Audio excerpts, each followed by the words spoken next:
આપણે વામન પુરાણના 5મા દિવસની કથાને આગળ વધારીએ.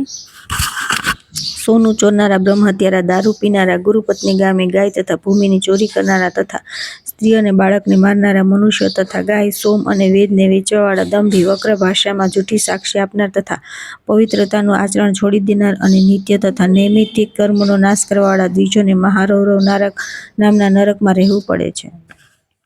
ઉપરયુક્ત પ્રકારના પાપીઓને 10,000 વર્ષ તામિસ્ત્ર નરકમાં તથા એટલા જ વર્ષ સુધી અંધ તામિસ્ત્ર અસિપત્ર નામના નરકમાં રહ્યા પછી એટલા જ વર્ષ સુધી ઘટીયંત્ર અને તપ્તકુમાં રહેવું પડે છે. લોકોમાં નિંદા પામેલા અને કૃતજ્ઞ લોકોને ઉપરોક્ત નરકો વારંવાર પ્રાપ્ત થાય છે. જેમ દેવતાઓમાં વિષ્ણુ ભગવાન શ્રેષ્ઠ છે, તેમ મેષ અને તુલા રાશિમાં સૂર્યની સંક્રાંતિના અવસર પર કરાયેલું દાન શ્રેષ્ઠ હોય છે. બ્રહ્મહત્યા તથા ગૌહત્યા વગેરે પાપોનો નાશ તો થઈ જાય છે, પરંતુ દુરાચારી, પાપી, મિત્રદ્રોહી અને કૃતજ્ઞનો કરોડો વર્ષોમાં પણ નાશ થતો નથી.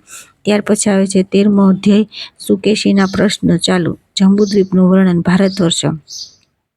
સુકેશુએ પૂછ્યું કે આદરણીય ઋષિઓ, આપે પુષ્કર દ્વીપની સ્થિતિનું વર્ણન કહ્યું. હવે આપ કૃપા કરી જંબુદ્વીપની સ્થિતિનું વર્ણન કરો. ઋષિઓ બોલ્યા કે રાક્ષસેશ્વર વિશાળ જંબુદ્વીપ 9 ભાગોમાં વિભક્ત છે. તે સ્વર્ગ અને મોક્ષફળ આપનારો છે. તેમાં 9 ભાગો આ પ્રમાણે છે: મધ્યમાં ઈલાવૃત વર્ષ, પૂર્વમાં ભદ્રાશ્વર, પૂર્વોત્તરમાં ઈશાનમાં હિરણ્યકર વર્ષ, પૂર્વ દક્ષિણમાં અગ્નિમાં કિન્નર વર્ષ, દક્ષિણમાં ભારત વર્ષ, દક્ષિણ પશ્ચિમમાં હરિવર્ષ, પશ્ચિમમાં કેતુમાલ વર્ષ, પશ્ચિમોત્તરમાં વાયવ્યમાં રમ્યક વર્ષ, ઉત્તરમાં કુરુ વર્ષ. સુકેશી, આ 9 પવિત્ર અને રમણીય વર્ષ છે. ભારત વર્ષ સિવાયના 8 વર્ષમાં ઘટપણ અને મૃત્યુનો ભય હોતો નથી. તે વર્ષોમાં પ્રયત્ન વિના જ મોટી મોટી સિદ્ધિઓ મળે છે. ભારત વર્ષમાં પણ 9 દ્વીપ છે. તે સર્વ દ્વીપ સમુદ્રોથી ઘેરાયેલા છે અને પરસ્પર અગમ્ય છે. તે 9 દ્વીપોના નામ આ પ્રમાણે છે: ઇન્દ્રદ્વીપ, કેસુરમાન, તામ્રવર્ણ, ગભસ્તિમાન, નાગદ્વીપ, કટાહ, સિંહલ, વરુણ, કુમારદ્વીપ.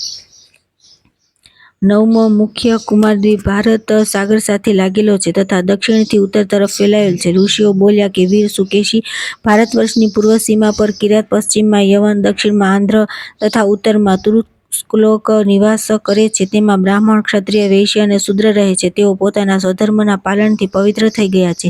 તેમના વ્યવહાર સ્વર્ગ અને અપવર્ગની પ્રાપ્તિ થાય છે. આ વર્ષમાં મહેન્દ્ર, મલય, સાહ્ય, શક્તિમાન, વૃક્ષ, વિંધ્ય અને પારિયાત્રા આ 7 મુખ્ય કુલ પર્વત છે. તેના મધ્યમાં રમ્ય અને સુંદર શિખરોથી સુશોભિત લાખો પર્વતો છે, જેમ કે મેનાક, નાગગીરી, ગોવર્ધન, ગિરનાર, આબુ, ચિત્રકૂટ વગેરે. તે પર્વતથી સંયુક્ત આર્યો અને મલેચ્છોના વિભાગો અનુસાર જનપદ જાતિઓ છે. તેઓ 5 રૂપવાળી સરસ્વતી, યમુના, હિણવતી, સતલજ, ચંદ્રિકા, ગોમતી, ધૂતપાપા, ગંડકી, ચિત્રા વગેરે હિમાલયની તળેટીમાંથી નીકળેલા પવિત્ર નદીઓના જળ પીવે છે. આ વર્ષમાં પરિયાત્ર પર્વતમાંથી નીકળેલી વેદવતી, ચર્મવતી, મહી વગેરે નદીઓ તથા વૃક્ષ પર્વતની તળેટીમાંથી નીકળતી સોણ, નર્મદા, મંદાકિની, દક્ષાણ, શુક્તિમતી વગેરે નદીઓ અહીંની પ્રજાઓને પોષે છે અને પવિત્ર બનાવે છે. તે જ રીતે વિંધ્યા પર્વતમાંથી નીકળતી શિવ, પયોષ્ણી વગેરે નદીઓ, સહ્ય પર્વતમાંથી નીકળતી ગોદાવરી, ભીમરથી કૃષ્ણા, વેણા, સરસ્વતી વગેરે નદીઓ, શક્તિમાન પર્વતથી નીકળેલી કૃતમાલા, તામ્રવર્ણા વગેરે નદીઓ ભારત વર્ષની ભૂમિને તેમના પવિત્ર જળથી પાવન કરે છે. આ સર્વ નદીઓ પવિત્ર પાપોનું પ્રશમન કરનારી જગન્માતાઓ છે.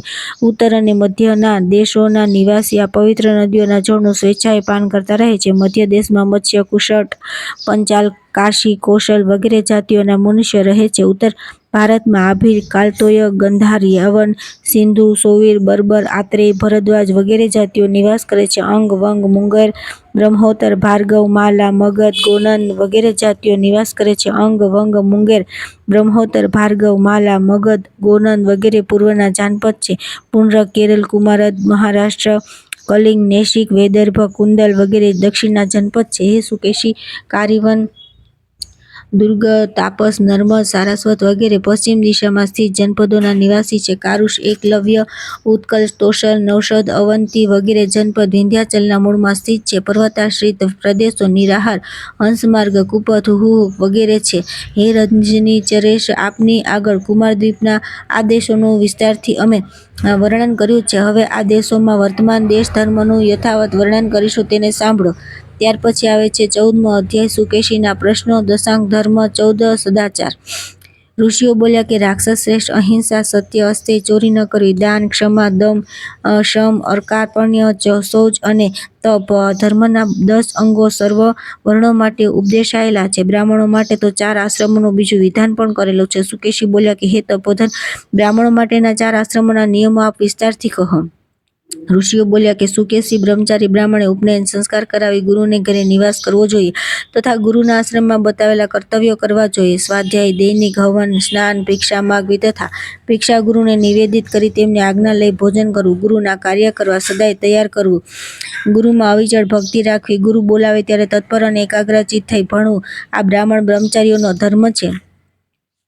ગુરુના મુખેથી 1, 2 કે સર્વ વેદોનું અધ્યયન કરી ગુરુને ધન તથા દક્ષિણા આપી તેમની આજ્ઞા લઈ ગૃહસ્થાશ્રમમાં જવા ઈચ્છનાર શિષ્ય તે આશ્રમમાં પ્રવેશ કરે અથવા પોતાની ઈચ્છાનુસાર વાનપ્રસ્થ કે સંન્યાસનું અવલંબન કરે અથવા બ્રાહ્મણ બ્રહ્મચારી ગુરુના ઘરે જ બ્રહ્મચર્યની નિષ્ઠા પ્રાપ્ત કરે અર્થાત જીવન પર્યંત બ્રહ્મચારી રહે. ગુરુનો દેહ ન રહે તો તેમના પુત્ર અને પુત્ર ન હોય તો તેમના શિષ્યની સાથે નિવાસ કરે. અભિમાન રહિત તથા શુશ્રૂષા કરતા કરતા બ્રહ્મચાર્યાશ્રમમાં રહે. આ પ્રકારે અનુષ્ઠાન કરનાર દ્વિજ મૃત્યુને જીતી લે છે. ગુરુ આશ્રમની અવધિ પૂરી કરી બ્રહ્મચારી દ્વિજ ગૃહસ્થાશ્રમની કામનાથી પોતાના ગોત્રથી ભિન્ન ગોત્રના ઋષિવાળા કુળમાં જન્મેલી કન્યા સાથે વિવાહ કરે. સદાચારમાં રત રહે.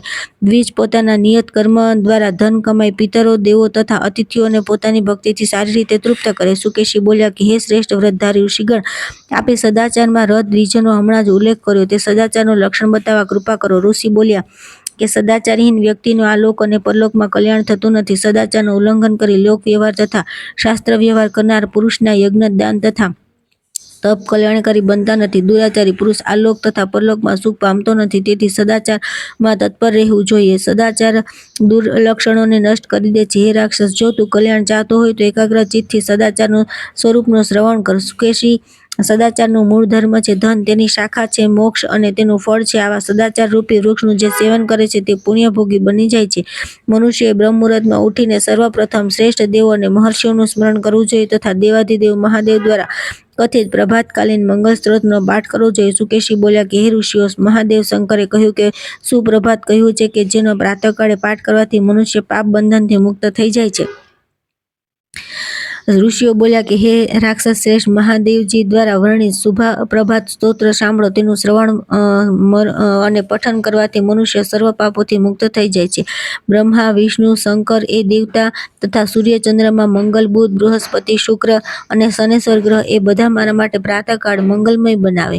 ભૃગુ, વશિષ્ઠ, ક્રતુ, અંગિરા, મનુ, પુલત્સ્ય, પુલ, ગૌતમ, રેભ્ય, મરીચ, યવન તથા ઋભુ આ બધા ઋષિ મારા પ્રાતઃકાળને મંગલમય બનાવે. સનતકુમાર, સનક, સનંદન, સનાતન, અસુરી, પિંગલ, સાતેય સ્વર તથા સાતેય રસાતલ એ બધા મારા પ્રાતઃકાળને મંગલ બનાવે. ગંધવાળી પૃથ્વી, રસવાળું ગુણવાળું જળ, સ્પર્શવાળો વાયુ, તેજો ગુણવાળો અગ્નિ, શબ્દ ગુણવાળું આકાશ તથા મહતત્વ એ બધા મારા પ્રાતઃકાળને મંગલ બનાવે. સાતેય સમુદ્ર, સાતેય કુલ પર્વત, સપ્તર્ષિ, સાતેય શ્રેષ્ઠ દ્વીપ અને ભૂ વગેરે સાતેય લોક એ બધા પ્રાતઃકાળમાં મને મંગલ પ્રદાન કરે.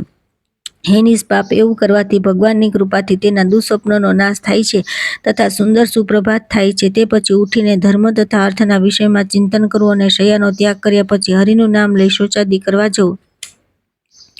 મળત્યાગ, દેવતા, ગાય, બ્રાહ્મણ અને અગ્નિનો માર્ગ, સડક અને 4 રસ્તા પર ગૌશાળામાં પૂર્વ કે પશ્ચિમ દિશામાં મુખ રાખીને ન કરવો. મળત્યાગ કર્યા પછી મળદ્વારમાં 3 વાર, ડાબા હાથમાં 7 વાર તથા બંને હાથોમાં 10 વાર અને લિંગમાં 1 વાર માટી લગાવી. આ માટી જળમાંથી, ઉદરના દરમાંથી, બીજાના શૌચમાંથી બનાવેલી બચેલી ઘરથી અને ઉધઈના રાફડામાંથી ન લેવી જોઈએ. પગ ધોયા પછી ઉત્તર કે પૂર્વાભિમુખ બેસી ફીણ રહી જળથી પહેલા મુખને 2 વાર ધોવું, પછી આચમન કરવું. આચમન કર્યા પછી પોતાની ઇન્દ્રિયો તથા માથાને હાથથી સ્પર્શ કરી ક્રમશઃ વાળની સફાઈ, દંતાવન, સ્નાન અને દર્પણ દર્શન કરી સંધ્યોપાસન કરવી. પછી શિરસ્નાન, માથાથી પગ સુધીનું અથવા અર્ધસ્નાન, હાથ પગ મોં ધોઈ લેવા કરી પિતરો અને દેવતાઓનું જળથી પૂજન કરી હવન અને માંગલિક વસ્તુઓનો દુર્વા, દહીં, ઘી, જળપૂર્વક કળશ, વાછરડા સાથેની ગાય, બળદ, સુવર્ણ, માટી, છાણ, સ્વસ્તિક ચિહ્ન, અક્ષત, શેકેલા ચોખા, ધાણી અને મધ સ્પર્શ કરી બહાર નીકળવું ઉત્તમ છે તથા બ્રાહ્મણની કન્યા, સૂર્યબિંબ, સુંદર શ્વેત પુષ્પ, અગ્નિ અને ચંદનનું દર્શન કરી પીપળાનો સ્પર્શ કરી પોતાની જાતિના ધર્મ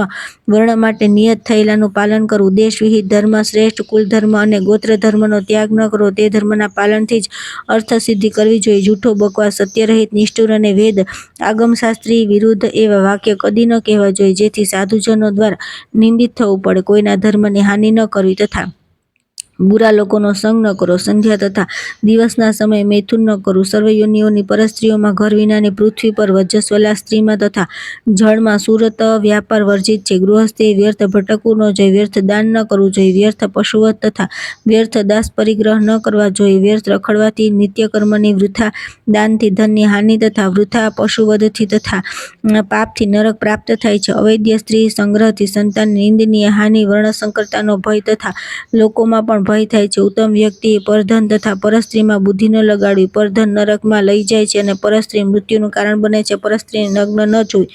ચોરો સાથે વાતચીત ન કરવી અને રજસ્વલા સ્ત્રીને જોવી પણ નહીં. તેનો સ્પર્શ પણ ન કરવો તથા તેની સાથે વાતચીત પણ ન કરવી. પોતાની બહેન તથા પરસ્ત્રી સાથે એક આસને ન બેસવું. નગ્ન થઈને નાહવું નહીં તથા સૂવું નહીં. વસ્ત્રહીન અવસ્થામાં આમ તેમ ફરવું નહીં.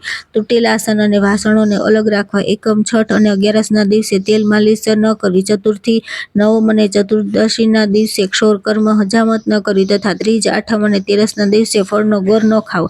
પાંચમ, દસમ અને પૂનમના રોજ સ્ત્રીનો સંપર્ક ન કરવો તથા બીજ, સાતમ અને બારસે સર્વ કાર્ય કરવા. રવિવાર અને મંગળવારે તેલની માલિશ તથા શુક્રવારે ક્ષૌર કર્મ ન કરવા જોઈએ. શનિવારે ફળનો ગોર ન ખાવો. બુધવારે સ્ત્રી વર્જ્ય છે. બાકીના દિવસોમાં સર્વ કાર્યો સદૈવ કરી શકાય છે.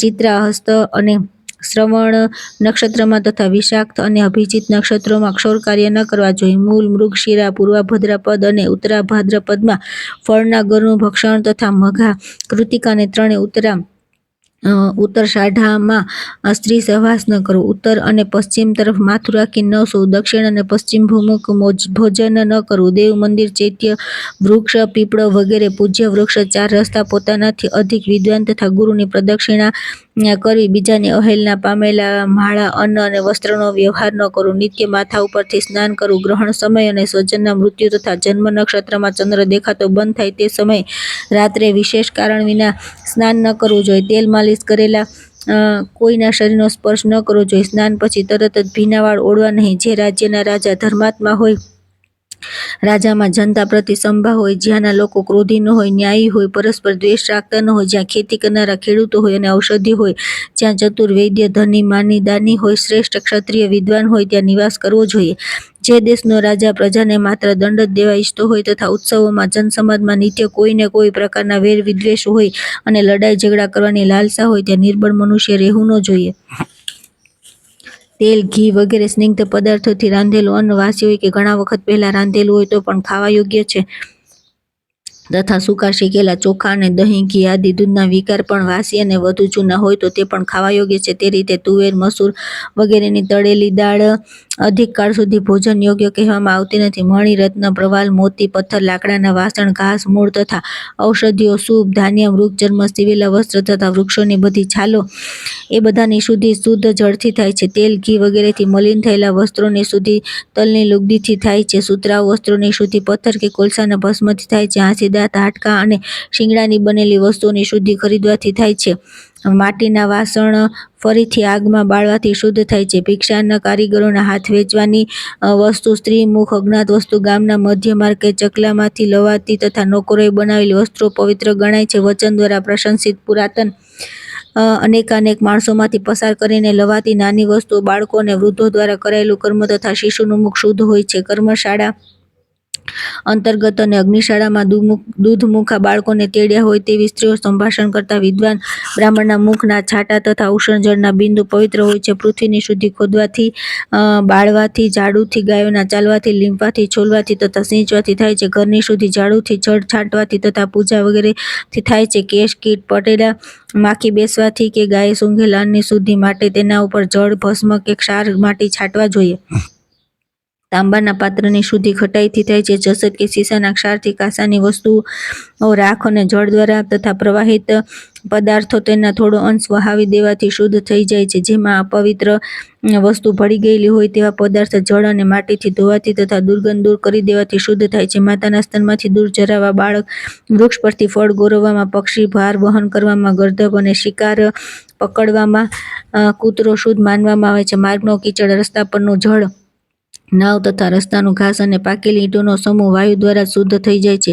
જો એકાદ કિલોગ્રામ રાંધેલ અન્ન અપવિત્ર વસ્તુનો સંપર્ક થઈ જાય તો તેની ઉપરનો અંશ કાઢીને ફેંકી દેવો તથા બાકીના અન્ન પર જળ છાંટી દેવું, તેનાથી તેની શુદ્ધિ થાય છે. અજ્ઞાન રૂપથી દૂષિત અન્ન ખાઈ લેવાથી 3 રાત્રિ સુધી ઉપવાસ કરવાથી શુદ્ધ થઈ જવાનું વિધાન છે, પરંતુ જાણી જોઈને દૂષિત અન્ન ખાવાથી શુદ્ધિ થઈ શકતી નથી.